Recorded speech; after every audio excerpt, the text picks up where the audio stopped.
누가복음 5장 27절부터 32절입니다. 그 뒤에 예수께서 나가셔서 레위라는 세리가 세간에 앉아 있는 것을 보시고 그에게 말씀하셨다. 나를 따라오너라. 레위는 모든 것을 버려두고 일어나서 예수를 따라갔다. 레위가 자기 집에서 예수에게 큰 잔치를 베풀었는데 많은 세리와 그 밖의 사람들이 큰 무리를 이루어서 그들과 한자리에 앉아서 먹고 있었다. 바리새파 사람들과 그들의 율법 학자들이 예수의 제자들에게 불평하면서 말하였다. 어찌하여 당신들은 세리들과 죄인들과 어울려서 먹고 마시는 거요? 예수께서 그들에게 대답하셨다. 건강한 사람에게는 의사가 필요하지 않으나 병든 사람에게는 필요하다. 나는 의인을 부르러 온 것이 아니라 죄인을 불러서 회개시키러 왔다. 아멘. 레위는 마태복음의 저자 마태입니다.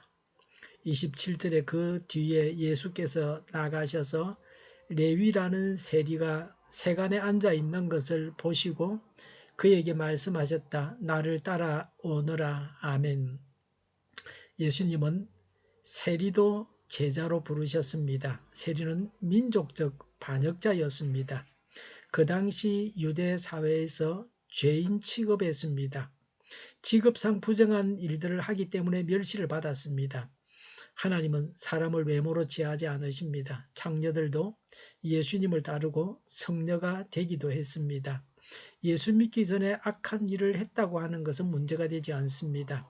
하나님은 죄인들을 향해서 긍휼히 여기십니다. 죄인이 회개하고 하나님을 따르면서 하나님의 일을 할 수 있는 기회를 주십니다. 우리 죄인들에게 하나님의 일을 맡기셨다는 것이 사랑이요 은혜입니다. 예수님을 믿고 나서도 변화되지 않고 죄를 짓는 것이 문제입니다. 28절에 레위는 모든 것을 버려두고 일어나서 예수를 따라갔다고 했습니다.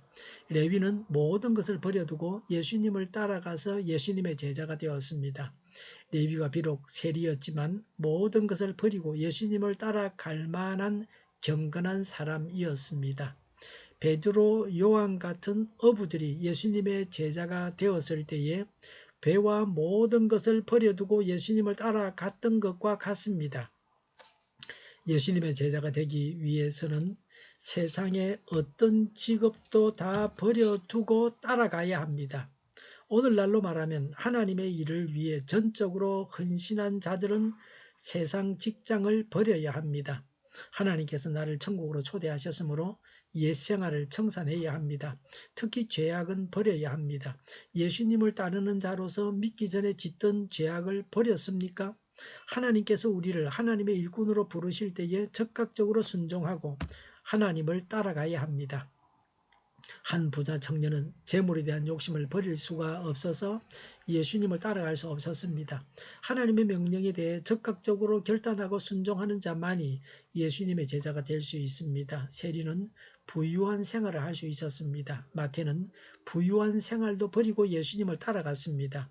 29절에 레위가 자기 집에서 예수에게 큰 잔치를 베풀었는데 많은 세리와 그 밖에 사람들이 큰 무리를 이루어서 그들과 한자리에 앉아서 먹고 있었다고 했습니다.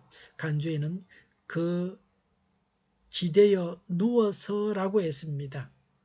앉았다는 말이 기대어 누웠다는 것입니다.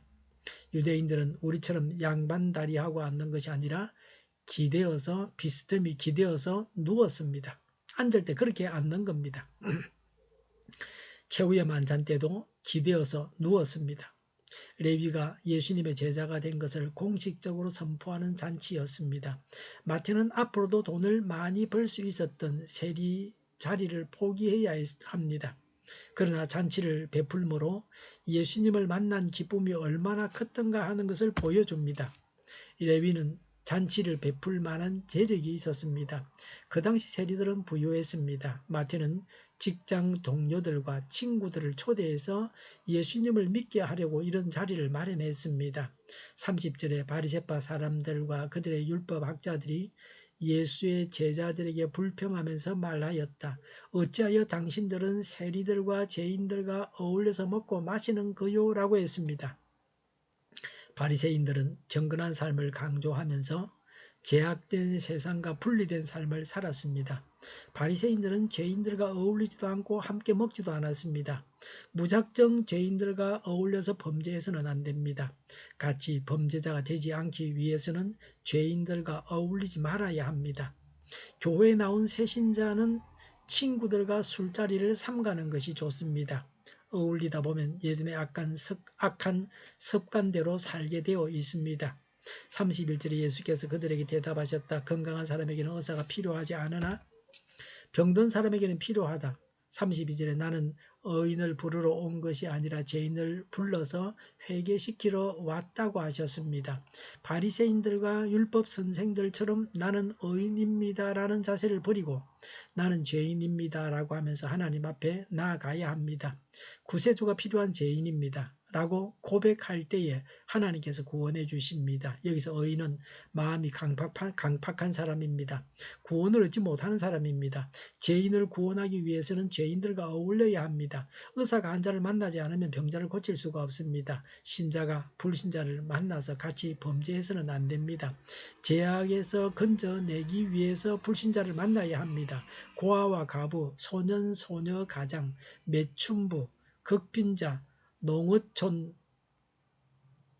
사람들, 또 마음이 병든 사람, 고통당하는 자들, 이들이 우리가 찾아가서 복음을 전하고 함께 교제해야 될 대상들입니다. 하나님은 죄인을 구원하십니다. 하나님은 죄인을 불러서 예수 믿게 하셔서 의인되고 영생 얻고 하나님의 일꾼이 되게 하셨습니다. 이런 하나님의 은혜에 감사해야 합니다. 우리도 죄인을 불쌍히 여기고 구원해야 합니다. 기도하겠습니다. 죄인을 구원하시는 하나님을 따라서 행하겠습니다. 오늘보다는 내일이 더 낫게 하여 주시옵소서. 교회가 분열되지 않고 하나가 되게 하여 주시옵소서. 모든 언론이 제 역할을 다하게 하여 주시옵소서. 정의가 강물처럼 올라가게 하여 주시옵소서. 하나님을 대적하는 법이 만들어지지 않게 하여 주시옵소서. 코로나19가 물러가고 바로 백신 접종을 완료하고 치료제가 나오고 갇힌 생활이 끝나게 하여 주시옵소서. 수도권과 부산과 영도의 환자 폭증을 막아주시옵소서. 우리 동일교회가 만군은집하게 하여 주시옵소서. 예수 이름으로 명하노니 모든 병만은 물러가고 몸의 모든 부분들은 온전하게 될지어다. 신유의 기적을 베푸셔서 지금도 저희의 질병을 고쳐 주시옵소서. 코로나19로 신음하는 모든 자들을 고치시고 온전케 하여 주시옵소서.